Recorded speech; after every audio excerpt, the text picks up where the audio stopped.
So, a few days ago, Skyward Sword HD, the HD remaster of Skyward Sword, released on the Nintendo Switch. Now, while most glitches in speedrun chats still work, the biggest and most important glitch, bit or back in time, doesn't work.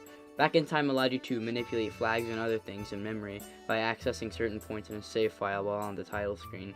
Now, I know this sounds pretty confusing to anyone who has just heard about this trick, but don't worry, I can explain pretty quickly. The Wii has a feature you can use to soft reset the console, and what this does is it just restarts the game without wiping any memory pretty much. Now, this on its own doesn't have any real functionality, but if you die and reset, you do the glitch back in time. Now, what you can do with this glitch is walk around and move as if you're playing while on the title screen. This on its own also seems quite useless. However, with a deeper, more analytical look, you can quickly find some more useful glitches. For example, in the beginning, you can run to the Goddess Sword and save your file. This saves a lot of time in the speedrun because you can now avoid obtaining the sword and skip the entire beginning sequence. You have to be careful though, since doing certain things can corrupt your save data. So, as I stated earlier, bit does not work in SSHD.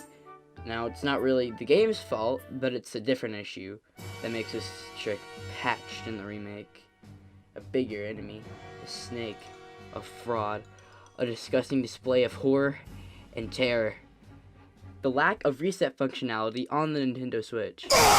Yep, that's why this game-breaking glitch is patched and you can't do it.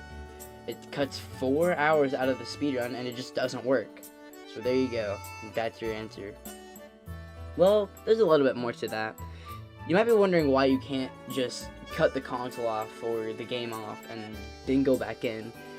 It's because that completely refreshes the memory of the game, while soft resetting does not. Now, sad as this is, and it's really not all that bad, because now we can spend our time looking for more advanced glitches, most notably with the amiibo that lets you warp out from most places. Sure, this makes the speedrun pretty lengthy, but because of the instant text box feature, the run stays full of fast-paced glitches and manipulations that make the run fun and very rewarding. This run might seem long, but it is pretty easy. Very few tricks in SSHD and SS for the Wii are super difficult. In fact, I recommend both games if you're new to speedrunning and have an interest in the Legend of Zelda franchise. Thank you for watching this video.